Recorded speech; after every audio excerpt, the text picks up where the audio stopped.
जय श्री कृष्णा, जय श्री राधे। कृष्णा और कालिया नाग की संघर्ष कथा। नमस्कार दोस्तों, आज हम एक ऐसी कथा सुनाने जा रहे हैं जो रोमांच से भरी है और जो हमें साहस, भक्ति और धर्म की सच्चाई का संदेश देती है। यह कथा श्री कृष्ण और कालिया नाग की है। आइए इस अद्भुत कहानी के हर पहलू को जानें और महसूस करें कि कैसे श्री कृष्ण ने अपने बालपन में ही एक महान कार्य कर दिखाया था। तो कथा शुरू करते हैं। बहुत समय पहले की बात है। यमुना नदी, जिसे कालिंदी भी कहा जाता है, मथुरा और वृंदावन के लोगों के लिए जीवनदायिनी थी और उसकी निर्मल धाराएं खेतों को सींचती और पशुओं को जीवन देती थी। लेकिन अचानक एक दिन यमुना का पानी विषैला हो गया।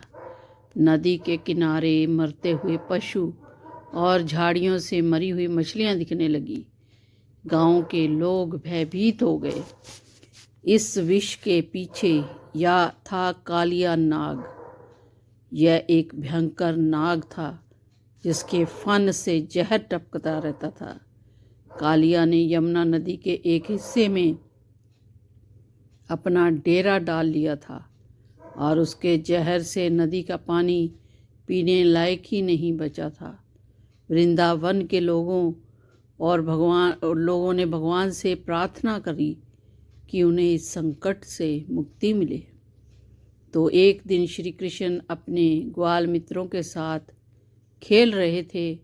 उन्होंने देखा कि उनके पशु उस विषैले पानी को पीने लगे और गिर के मरने लगे। यह देखकर उनके ग्वाल मित्र घबरा गए। सबने श्री कृष्ण से प्रार्थना की, कृष्णा हमें बचाओ और यह कालिया नाग सबको मार डालेगा। श्री कृष्ण के बिना किसी भय के अपने दोस्तों को दिलासा दिया श्री कृष्ण भगवान ने और कहा, डरो मत, मैं इस नाग को सबक सिखाऊंगा। यमुना हमारी माँ है और हम किसी को भी इस अपवित्र करने का अधिकार नहीं देंगे। श्री कृष्ण ने अपने कमल जैसे कोमल चरणों से यमुना में प्रवेश किया। उनके भीतर असीम साहस था। वे पानी में आगे बढ़ते गए जहाँ कालिया नाग का वास था। जैसे ही कालिया नाग ने देखा कि कोई उसके क्षेत्र में आ गया है तो वह क्रोधित होकर फुफकारने लगा। उसके मन से और फन से निकली आवाज़ भयंकर थी और जहरीला धुआं पूरे क्षेत्र में फैल गया। लेकिन श्री कृष्ण शांत थे। उन्होंने बिना डरे कालिया नाग को चुनौती दी, कालिया, यह यमुना तुम्हारी नहीं है। तुम्हें इस अपवित्र किया है, आज तुम्हें इसका दंड मिलेगा। कालिया नाग अपनी पूरी शक्ति के साथ श्री कृष्ण पर हमला करने आया और उसने अपनी विशाल काया से श्री कृष्ण को चारों ओर से घेर लिया। लेकिन श्री कृष्ण, जो केवल एक बालक के रूप में दिखते थे, वास्तव में ब्रह्मांड के रचयिता थे। उन्होंने अपनी अद्भुत चपलता से कालिया के हर वार को विफल कर दिया। श्री कृष्ण ने अपने दोनों हाथों से कालिया के फन को पकड़ लिया और उसे नदी के ऊपर उछाल दिया। फिर वे उसके फन पर चढ़ गए और नृत्य करने लगे। श्री कृष्ण के नृत्य से कालिया नाग का अहंकार चूर चूर हो गया।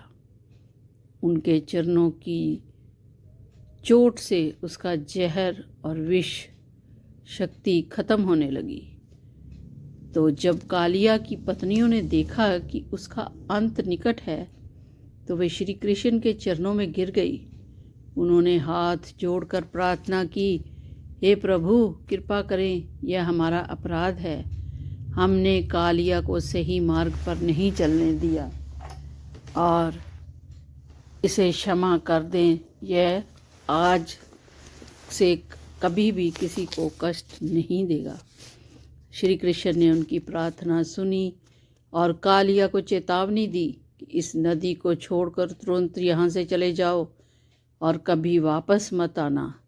तो महाराज, यह अहंकार तुम्हें विनाश की ओर ले जा रहा था, लेकिन अब तुम सुधर जाओ। कालिया का प्रायश्चित। कालिया नाग ने हाथ जोड़कर श्री कृष्ण से क्षमा मांगी। वह अपनी पत्नियों को साथ के साथ यमुना को छोड़कर दूर समुद्र की ओर चला गया। जैसे ही कालिया नाग यमुना से फिर से निर्मल हो गई। कालिया नाग के जाने के बाद यमुना फिर से साफ और निर्मल हो गई। गांव के लोग खुश होकर श्री कृष्ण की जय जयकार करने लगे। दोस्तों, यह कथा हमें सिखाती है कि सच्चा साहस किसी भी बड़ी समस्या का समाधान कर सकता है।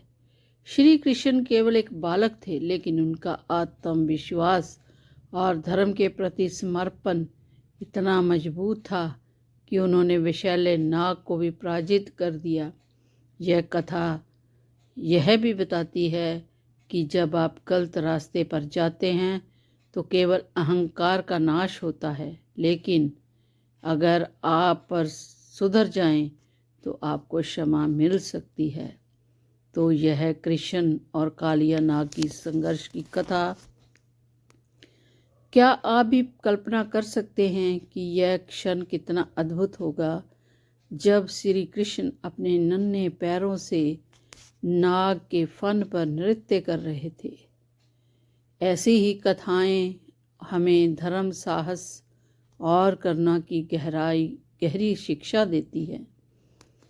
तो जय श्री कृष्ण गोविंद हरे मुरारी। हे